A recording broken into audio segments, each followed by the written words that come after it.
مسیح یسوع میں سب کی سلامتی ہو۔ خوش آمدید۔ لابن نے اپنے بھانجے کو خوش آمدید کہا لمبے سفر کے بعد۔ اب یعقوب اپنے ماموں اور اس کی دونوں بیٹیوں کے ساتھ رہنے لگا۔ بڑی بیٹی کا نام لیا اور چھوٹی بیٹی کا نام راخل تھا۔ یعقوب اپنے ماموں کی بھیڑ بکریاں چرانے اور ان کی دیکھ بھال کرنے سے ان کی مدد کرنے لگا۔ ایک دن اس کے ماموں نے کہا، مجھے تمہاری محنت کی پوری اجرت دینی چاہیے۔ یعقوب نے جواب دیا، میں کوئی اجرت نہیں چاہتا۔ اگر آپ مجھے اپنی بیٹی راخل بیاہ دیں تو میں اس کے عوض 7 برس تک آپ کی خدمت کرنے کو تیار ہوں۔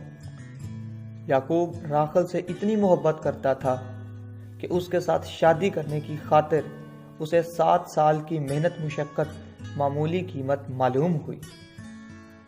جب 7 سال پورے ہو گئے تو شادی کی بڑی ضیافت کی گئی۔ رات ہو گئی تو اندھیرے میں لابن یعقوب کی دلہن اس کے پاس لایا، لیکن اگلی صبح ہوئی تو یعقوب کو معلوم ہوا کہ جس لڑکی سے میری شادی ہوئی ہے وہ راخل نہیں بلکہ لیا ہے۔ یعقوب نے دوسروں کو دھوکہ دیا تھا، اب اس کے ساتھ ہاتھ ہو گیا۔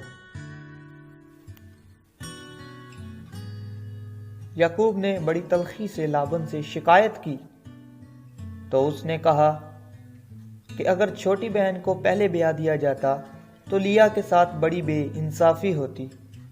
تاہم لابن نے وعدہ کیا کہ اگر تم یہ ہفتہ شادی کی تقریبات ختم ہونے کا انتظار کرو تو میں راخل بھی تم سے بیاہ دوں گا، لیکن اس کے عوض تمہیں 7 سال اور میری خدمت کرنی پڑے گی۔ اس زمانے میں رواج تھا کہ مرد ایک سے زیادہ بیویاں رکھ سکتے تھے، حالانکہ اس سے حسد اور لڑائیاں بھی پیدا ہوتی تھیں۔ چنانچہ 7 سال اور گزرنے کے بعد راخل بھی یعقوب سے بیاہ دی گئی۔ اب دونوں بہنیں اس کی بیویاں تھیں۔ کچھ عرصے بعد یعقوب نے رواج کے مطابق اپنی بیویوں کی دونوں لونڈیوں کو بھی اپنی بیویاں بنا لیا۔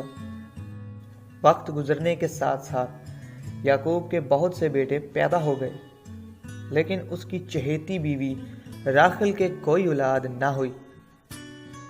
راخل لیا سے بہت حسد کرتی تھی کیونکہ اس کے پاس بیٹے تھے، مگر لیا بہت ناخوش رہتی تھی کیونکہ یعقوب کو اس سے محبت نہیں تھی۔ راخل اندر ہی اندر اپنے آپ کو کوستی اور رو رو کر یعقوب سے کہتی، مجھے اولاد دے۔ آخر کار ایک دن یعقوب نے غصے میں آ کر اسے نہایت جھڑکا اور کہا، کیا میں خدا ہوں جو تجھے اولاد دے؟ پھر اس نے بڑی ہی طلب اور بے چینی کے ساتھ گڑ گڑاتے ہوئے ابراہیم اور اسحاق کے خدا سے دعا کی۔ آخر کار راخل کے بھی ایک بیٹا ہوا، اس نے اس کا نام یوسف رکھا۔ یوسف کی پیدائش کے بعد یعقوب نے لابن کے گھر سے رخصت ہو جانے کا ارادہ کیا۔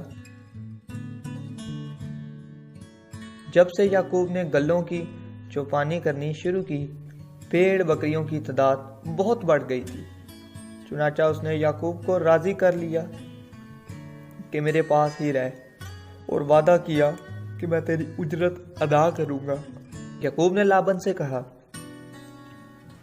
کالے برے اور چتکبری بکریاں میری اجرت ہوں گی۔ لابن فوراً مان گیا کیونکہ ایسے جانور کوئی زیادہ نہ تھے، لیکن جب کالے برے اور چتکبری بکریاں بڑی تعداد میں پیدا ہونے لگی تو لابن بہت ناراض ہو گیا اور یعقوب کے ساتھ اپنا معاہدہ تبدیل کر کے اسے دھوکہ دینے کی کوشش کی۔ لیکن لابن نے دھوکے سے جتنی دفعہ بھی مزدوری بدلی، خدا نے یعقوب کو اتنی ہی زیادہ کامیابی عطا کی۔ لابن تو دولت مند ہو گیا تھا، لیکن یعقوب اس سے بھی زیادہ دولت مند ہو گیا کیونکہ اب وہ بہت سے گلوں اور ریوڑوں کا مالک تھا۔ ایک دن پھر خدا نے یعقوب سے کہا اپنے گھر اور وطن کنعان کو لوٹ جا۔ اگلے دن جب لابن کہیں گیا ہوا تھا، یعقوب نے اپنی بیویوں، بچوں اور سارے مال مویشیوں کو ساتھ لیا اور سفر پر روانہ ہو گیا۔ وہ اس ملک میں واپس جا رہے تھے جسے وقت آنے پر خدا نے یعقوب کی نسل کو دینے کا وعدہ کیا تھا۔ Thank you so much for watching this video. Please اس ویڈیو کو لائک کیجیے گا اور اپنے فیڈ بیک سے ہمیں ضرور آگاہ کیجیے گا۔ اسٹے بلیسڈ، آمین۔